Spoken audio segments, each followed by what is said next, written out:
Assalamualaikum warahmatullahi wabarakatuh. Alhamdulillahirabbil alamin wa bihi nasta'in ala umuri dunya waddin wassalatu wassalamu ala asyrofil anbiya'i wal mursalin wa ala alihi wa sahbihi ajmain. Amma ba'd.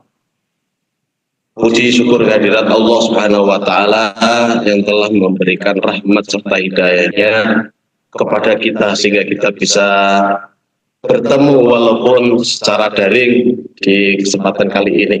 Shalawat serta salam marilah kita sanjungkan kehadirat Nabi besar Muhammad Sallallahu Alaihi Wasallam. Beliau merupakan pemberi kasih tanpa pilih kasih, pemberi sayang ke semua orang, dan pemberi rahmat ke seluruh umat. Allahumma sholli ala Sayyidina Muhammad wa ala ali Sayyidina Muhammad. Jumpa bersama lagi Karomah PW Ipari Jawa Timur di kesempatan hari ini, Selasa 10 Maret 2026. Semoga kita semua selalu diberi rahmat oleh Allah Subhanahu wa taala, dan marilah kita selalu menjaga ketaatan kita kepada Allah Subhanahu wa taala. Para pemirsa Karomah kajian Ramadan penuh hikmah. Salah satu sikap penting yang harus kita miliki adalah sikap untuk menyambung silaturahim, baik dengan kerabat, dengan sahabat kita, maupun dengan sesama manusia. Kenapa? Karena silaturahmi itu amal istimewa yang akan mendatangkan pahala yang luar biasa. Lalu bagaimana dengan silaturahim di tengah kesibukan kita di bulan Ramadan ini? Para pemirsa kajian Ramadan penuh hikmah, saya Khalil LC akan mengawal kajian pagi hari ini bersama dua narasumber yang hebat yang telah siap memberikan sajian dan kajian dengan tema menjaga silaturahim, menjaga silaturahmi di tengah kesibukan Ramadan. Oke.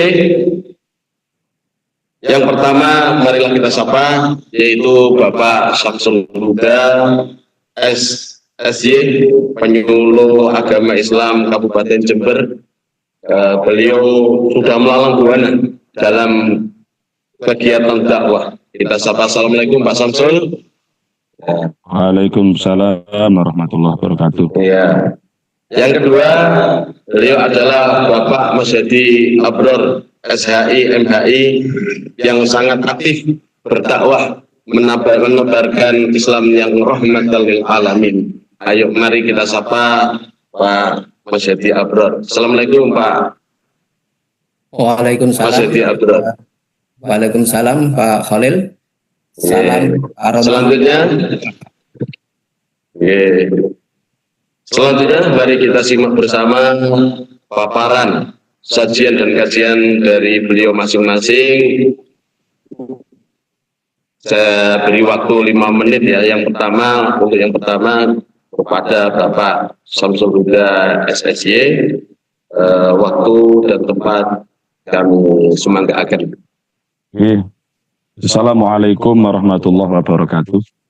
Bismillahirrahmanirrahim. Alhamdulillahi wa kafa wa salatu wassalamu ala sayyidina wa habibina Muhammadinil Mustafa wal Mujtaba wa ala alihi wa ashabihi ahli sidqi wal wafa. Para pemirsa Karomah PW Ipari Jawa Timur yang dirahmati oleh Allah Subhanahu wa taala, puji syukur kita haturkan kepada Allah, salawat salam kita haturkan kepada junjungan kita Nabi Muhammad sallallahu alaihi wasallam. Pada perjumpaan kesempatan siang hari ini yang bertepatan tanggal 20 Ramadan, di mana materi atau tema kita adalah menjaga silaturahim di tengah-tengah kesibukan bulan Ramadan. Sebelumnya kita perlu tahu terlebih dahulu silaturahim itu apa. Oleh Al-Imam An-Nawawi dalam syarah kitab Sahih Muslim itu disebutkan bahwa silaturahim hiyal ihsan ilal aqarib ala hasbi halil wasil wal mausul. Silaturahim itu adalah menjaga perbuatan baik kepada kerabat sesuai dengan kondisi hubungan di antara keduanya. Makanya menjaga hubungan itu bisa jadi dengan saling memberi harta ataupun yang lain. Ada juga yang saling membantu, ada juga yang saling berziarah, saling berkunjung, atau minimal saling tegur sapa satu sama lain. Dan dalil daripada silaturahim ini disebutkan dalam surat An-Nisa ayat 36. Allah Subhanahu wa taala berfirman, Bismillahirrahmanirrahim. Wa'budullaha wa la tusyriku bihi syai'an wa bil walidaini ihsana wa bidil qurba wal yatama wal masakin wal jaridil qurba wal jaril junubi was sahibi bil jambi wa ibnis sabil wa ma malakat aymanukum innallaha la yuhibbu man kana mukhtalan fakhura. Yang pada intinya adalah silaturahim itu adalah al-ihsan, berbuat baik. Jika silaturahim itu diartikan dengan al-ihsan, maka dalam ayat ini ihsan ini ada yang pertama disebutkan wabil walidaini ihsana, berbuat baik kepada orang tua. Jadi di antara bentuk silaturahim di sini adalah berbuat baik kepada orang tua. Ihsan kepada orang tua itu seperti apa?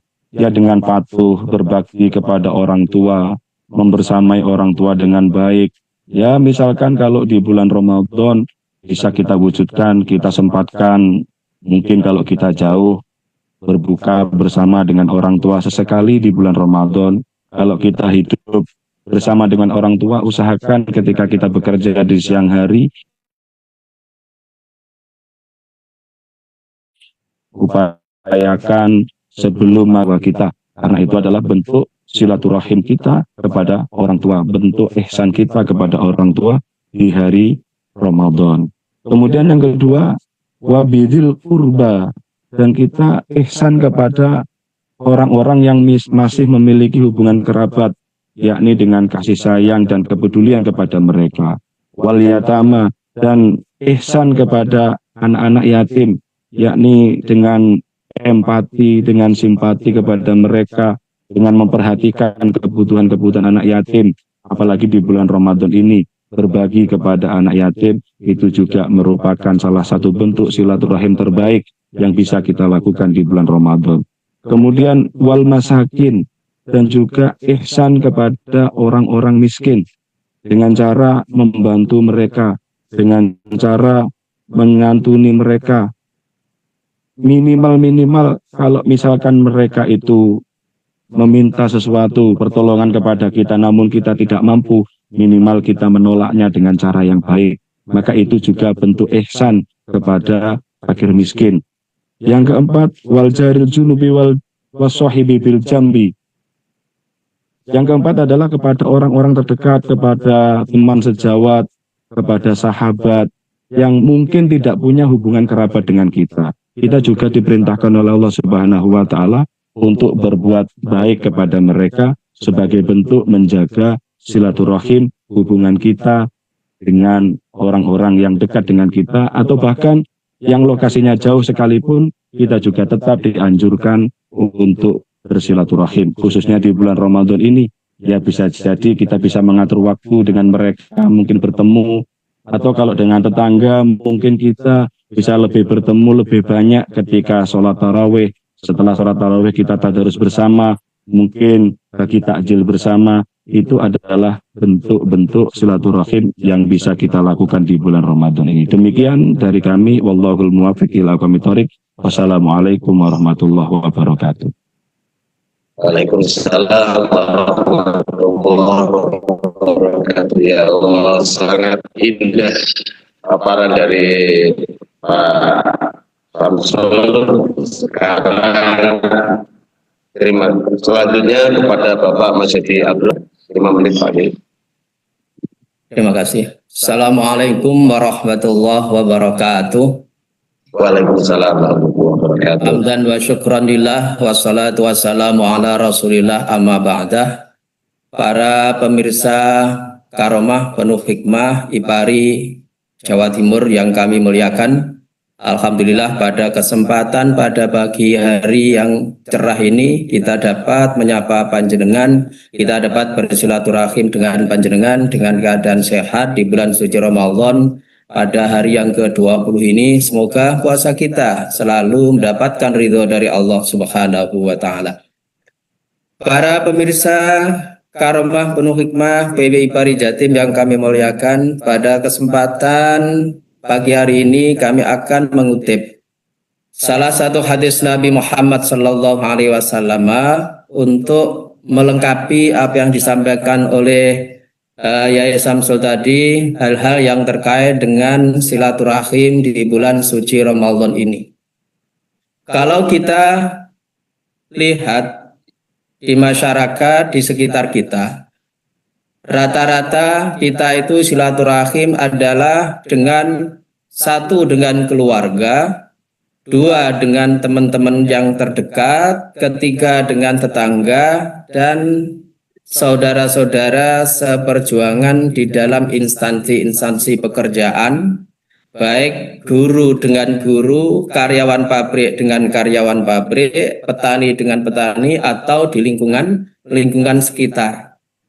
Rata-rata yang kita ketahui, mereka kalau mendapat undangan-undangan silaturahim atau datang ke tempat-tempat saudara kita di bulan suci Ramadan ataupun pada waktu Hari Raya Idul Fitri, rata-rata adalah mana yang dekat dengan kita bersilaturahim kepadanya. Mana yang sesuai dengan pemikiran kita datang ke mereka. Mana yang sesuai dengan ide kita datang ke mereka. Mana yang grup kita akan datang ke mereka. Nah, ini saya mengutip ada salah satu hadis Nabi yang ini menurut saya bisa untuk menjadi pijakan kita bagaimana kita itu silaturahim itu lebih lengkap dan lebih diterima dan lebih mendekat dengan Nabi Muhammad Sallallahu Alaihi Wasallam. Ada suatu hadis di dalam kitab Bukhari, Nabi Muhammad Sallallahu Alaihi Wasallam bersabda demikian: Laisa al-wasil bil mukafi, walakinil wasilu alladzi idza quti'at rahimah wasolaha. Tidak ada dikatakan orang yang bersilaturahim yang sepadan, akan tetapi mereka adalah yang bersilaturahim pada orang yang sudah melepaskan silaturahim dengan kita. Artinya bagaimana? Di sini Nabi Muhammad Sallallahu Alaihi Wasallam menyampaikan satu kata al-wasil bil mukafi. Artinya kita itu biasanya kalau silaturahim kepada saudara-saudara kita adalah bagi mereka yang masih plek dengan kita, bagi mereka yang masih seide dengan kita, mereka yang masih satu pemahaman dengan kita, mereka yang masih damai dengan kita. Nah, ini ada solusi dari Nabi dan ini malah bahannya lebih besar. Seseorang yang memulai silaturahim pada saudara, pada teman, pada kerabat, lingkungan yang mana mereka itu seolah-olah sudah memutuskan silaturahim kepada kita. Laisa al-wasil bil mukafi, walakinil wasilu alladzi quti'at rahimahu wasolaha. Ketika mereka sudah melepas dari kita atau sudah nggak mau silaturahim sama sekali dengan kita, kita malah datangi mereka. Kita malah datangi mereka. Nah, apalagi kita mendekati di bulan Syawal ini. Kita mendekati di bulan Syawal ini sehingga kita ada alasan untuk ziarah kepada mereka. Sehingga kalau kita materi kita di sini adalah bagaimana kita itu cara bersilaturahim di bulan suci Ramadan dengan keadaan ini, maka yang pertama bisa dengan biziarah, yang kedua dengan bisa memberikan hadiah, yang ketiga bisa dengan online. Ziarah artinya kita bukber bersama, kita sabar bersama, kita mengadakan kegiatan sosial bersama, kita memberikan hadiah. Online bisa kita kirim WA, kirim salam dan mendoakan kepada mereka. Nah, demikian yang dapat kami sampaikan. Nanti kita dapat selanjutnya kita dapat berbincang-bincang bersama. Matur suwun, salam karomah penuh hikmah PWI Pari Jawa Timur. Assalamualaikum warahmatullahi wabarakatuh.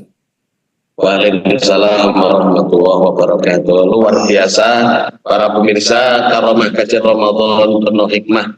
Kita akan bertanya-tanya sedikit kepada masing-masing narasumber, tetapi jangan kemana-mana. Kita setelah ini.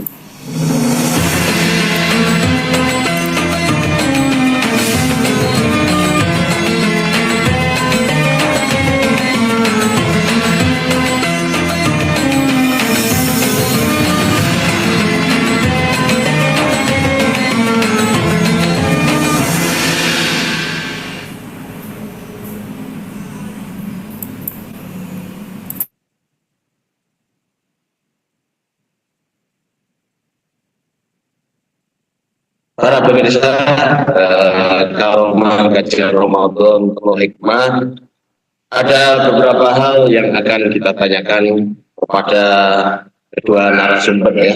Yang pertama, beliau Pak Samsul Huda. Ya. Pertanyaannya sederhana. Ya. Tadi mungkin sedikit dijawab, mungkin dijelaskan lagi. Cukupkah silaturahmi itu hanya dengan video call saja, ya tidak usah mudik, tidak usah kemana-mana. Lalu siapa saja yang didahulukan? Orang tua itu ibu dulu, ayah dulu, atau yang mana dulu? Terima kasih. Baik. Kami jelaskan bahwa silaturahim itu sebenarnya pada intinya kita menjaga sikap kepada orang-orang yang punya hubungan dengan kita supaya mereka tidak menjauh dari kita. Nah, itu intinya seperti itu. Jadi meskipun jasad atau fisiknya ini terpisah oleh tempat yang berbeda, selama kita bersikap, berbuat yang membuat mereka itu tidak menjauhi kita, itu sebenarnya sudah termasuk kategori silaturahim. Makanya di salah satu keterangan Imam Ibnu Shalah dalam fatwanya menyampaikan bahwa silaturahim itu bisa tercapai meskipun dengan mengirim surat. Ya mungkin kalau di era sekarang mungkin bisa diwujudkan dengan video call atau kirim WA dan lain sebagainya. Masalah siapa yang harus didahulukan, ya mana yang bisa kita hubungi terlebih dahulu itu saja.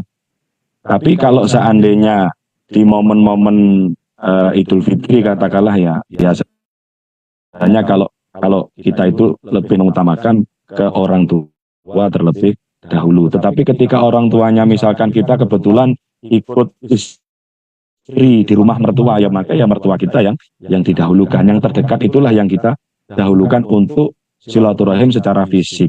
Nah, tetapi kalau mau silaturahim yang secara virtual melalui video call, maka kok sekiranya orang tua kandung kita yang mungkin tempatnya jauh di sana bisa kita hubungi, ya segera kita hubungi, karena mana yang bisa kita dahulukan ya itulah yang kita dahulukan. Saya kira itu, dan yang terpenting ini kami kutip dari fatwanya Al-Imam Ibnu Shalah bahwa kalau silaturahim itu bisa dicapai dengan surat menyurat, maka pahala silaturahim sudah cukup dengan surat menyurat itu. Jadi tidak perlu dipaksakan harus mudik atau apa. Kalau memang bisa ya monggo mudik, tapi kalau memang terhalang, sekarang kan bisa silaturahim melalui virtual. Saya kira seperti itu. Terima kasih.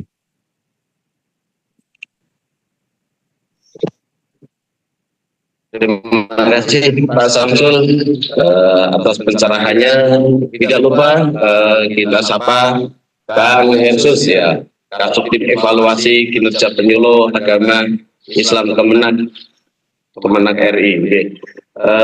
Terus kita doakan lagi Bang Hersus semoga panjang umur, sehat walafiat, bisa bertemu lagi di tahun-tahun yang akan datang. Kita bertemu lagi walaupun secara online dan daring. Selanjutnya sedikit pertanyaan kepada Bapak Mas Hadi Abror. Pak Mas Yadi, Ya. sabda Nabi Muhammad Shallallahu Alaihi Wasallam itu katanya silaturahmi bisa memanjangkan umur. Ini bagaimana memahami ini? Juga artinya lagi silaturahmi bisa menarik rezeki. Berarti orang silaturahmi pasti kaya ya. Realitanya begitu Pak? Atau bagaimana? Waktu dan tempat saya persilahkan. Ya, terima kasih Pak Yai Khalil. Ini pertanyaan yang harus kita jawab dengan rasional dan keimanan kita kepada Allah Subhanahu wa Ta'ala. Ini pertanyaan yang baik sekali ini. Saudara-saudaraku sekalian, pemirsa Karomah Penuh Hikmah PWI Parijatim yang kami hormati. Sebagaimana yang disampaikan oleh Pak Khalil tadi, bahwa silaturahim itu bisa memanjangkan umur, juga bisa menambah rizki. Ini bagaimana secara keimanan kita kepada sabda Nabi, juga bagaimana kita merasionalisasi ini. Kadang kalau memanjangkan umur, kita memahami secara letterlek saja dari kata-kata. Mungkin ketika Allah mentakdir umur kita 70 tahun, ketika kita sering silaturahim, Allah akan memanjangkan 80 tahun. Dan seolah-olah seperti itu. Oke, mari kita lihat beberapa syarah dari hadis itu. Yang pertama begini, bahwa silaturahim itu bisa memanjangkan umur itu ada 3 dimensi. Dimensi yang pertama adalah tentang keberkahan hidup. Dimensi yang kedua adalah kesehatan jasmani dan rohani. Dimensi yang ketiga adalah kita akan dikenang di alam baka atau setelah kita meninggal. Rasionalisasinya begini. Ketika kita sering silaturahim, pastilah nanti Allah akan memberikan keberkahan pada hidup kita. Baik umur kita, rizki kita, ataupun ibadah kita. Sebab kalau kita silaturahim, itu menunjukkan bahwa kita itu tidak ada hal-hal yang negatif dengan mereka, dengan saudara-saudara kita, ataupun dengan teman-teman kita. Daripada kita nanti bengong di rumah, tidak ada kegiatan, kita kerja sudah merawat suami atau istri atau anak, kita juga sudah punya waktu, punya tenaga, punya materi, kita datang silaturahim ke saudara-saudara kita. Daripada kita nanti tidak ibadah, diam saja, waktu kita digunakan untuk silaturahim supaya menjadi berkah. Itu arti yang pertama. Walaupun tuh usia kita ditakdir 60, itu lebih berkah daripada tetap 60 tapi tidak ada amal atau amalnya sangat sedikit. Yang kedua, panjangan umur artinya apa? Ini kita akan sehat jasmani dan rohani. Artinya sehat jasmani dan rohani itu kita secara kesehatan dengan saudara-saudara kita, ketika kita ada saling silaturahim, itu berarti hati kita tenang, tidak ada saling benci, tidak ada saling mengolok-olok, tidak saling menghibah. Sehingga kita tidak ada beban dalam diri kita. Ketika kita sehat secara rohani, secara psikologi, maka hidup kita juga akan sehat, tubuh kita akan sehat, secara otomatis jasmani kita juga akan sehat. Itu karena sehat, umur kita akan semakin panjang. Yang ketiga, dalam artian kita itu dipanjang umurkan oleh Allah Subhanahu wa Ta'ala ini. Walaupun kita sudah meninggal, semisal tahun 2045 atau 2050, Yai Khalil mungkin dan Yai Samsul ingin sampai 2060 atau 100 tahun lagi. Ketika kita meninggal pada saat itu, kita sudah meninggal, nama kita akan dikenang oleh mereka. Kita meninggal, kita mati, tapi seolah-olah kita masih hidup. Contoh, Gus Dur yang bisa di mana-mana, bisa silaturahim kemana-mana, lobby kemana-mana, lintas agama, sampai sekarang namanya dikenang bagaikan wali song. Nah, itu demikian Yai Samsul, Yai Khalil terkait dengan silaturahim memperpanjang umur kita, artinya hidup kita berkah, kedua kesehatan jasmani dan rohani, yang ketiga kita tetap dikenang oleh mereka walau kita sudah meninggal. Demikian ya Samsul, semoga karomah PWI Pare Jatim semakin berkah.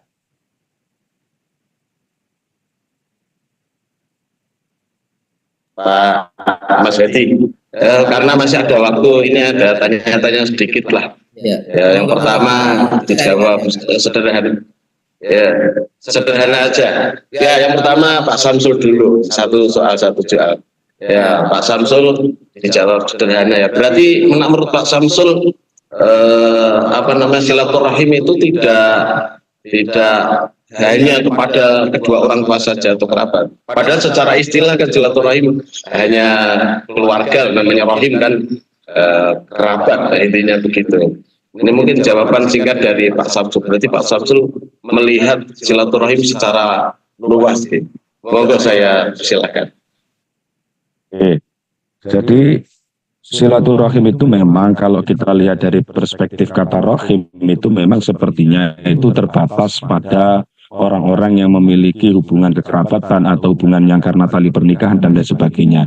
Tetapi karena silaturahim itu ada yang mendefinisikan sebagai al-ihsan, berbuat baik kepada sesama, maka kita merujuk kepada ayat Quran tadi itu. Ternyata di situ ada washahibi bil jambi, orang yang orang yang berteman dengan kita meskipun tidak ada hubungan kerabat. Dan juga di Indonesia kata silaturahim ini sekarang sudah mengalami pergeseran makna, sehingga kita bertemu dengan teman di tongkrongan pun ataupun kita buka bersama, reuni, itu sudah diartikan sebagai silaturahim. Jadi pergeseran makna itu saya kira selama di dalamnya masih ada perbuatan-perbuatan baik, jauh dari perbuatan-perbuatan yang dilarang oleh Allah Subhanahu wa taala, maka saya kira pahala silaturahim itu dapat diraih dengan cara seperti itu. Jadi istilahnya sebenarnya kalau selain kerabat itu kan istilahnya kan ukhuwah. Jadi menjaga ukhuwah, tetapi secara bahasa Indonesia kata silaturahim ini sekarang menjadi luas sehingga tidak terbatas pada kerabat saja, teman kerja, teman nongkrong ataupun teman sekolah SD dulu itu masuk lah, seperti itu. Terima kasih. Terima kasih Pak Samsul ya. Satu lagi Pak Mas Hedi, tadi sudah disampaikan tentang hadis ya, yang namanya orang yang menyambung itu bukan memberikan yang sepadan, tapi yang kalau ada yang jelek kita balas dengan baik ya. Nah Pak Mas Hedi, contohnya apa Pak Mas Hedi? Misalnya kita ada keluarga yang nggak mau berkunjung ke kita, dia sangat pelit pada kita, contohnya apa untuk menyambung tadi silaturahim? Terima kasih. Ya, jadi begini, kadang kita sampaikan sejak awal tadi bahwa orang itu kadang bil mukafi, artinya kita yang sepadan, saling silaturahim. Nah, sekarang kita teliti mana keluarga kita, mana teman kita yang biasanya mereka itu ada, ternyata kok tidak ada. Khawatir ada apa-apa di hati mereka. Berarti yang paling, bagi saya itu yang paling mujarab itu yang pertama adalah satu adalah menggunakan online dulu, semisal hanya tanya kabar atau apalah. Yang kedua bisa apa kalau ini di musim Ramadan ini bisa kita mungkin di daerah kita kalau Ashurul Awakhir sering ada maleman atau apa, kita masak-masak ya kita kirimkan berapa piring atau berapa bungkus, itu menunjukkan bahwa kita itu masih mengingat dia. Siapa tahu dari mereka itu yang seolah-olah sudah nggak mau silaturahim dengan kita, maka akan hatinya akan kembali. Ya, Oke, terima kasih pemirsa Karomah kajian Ramadan penuh hikmah. Demikian kajian kita kesempatan edisi hari ini Selasa 10 Maret 2026. Terima kasih pada kedua narasumber. Ya. Pemirsa, silaturahmi itu ternyata ikatan dan kaitan hati. Walau jarak yang ditempuh, keterbatasan biaya dan kesibukan yang kadang membuat kita jenuh, tapi silaturahmi harus tetap utuh dan tidak boleh runtuh, karena silaturahmi ini perintah Allah yang maha kukuh. Oke, sampai jumpa pada Karomah Ipari Jawa Timur esok hari. Jangan lupa stay tune ya. Dari saya moderator, wassalamualaikum warahmatullahi wabarakatuh. Waalaikumsalam.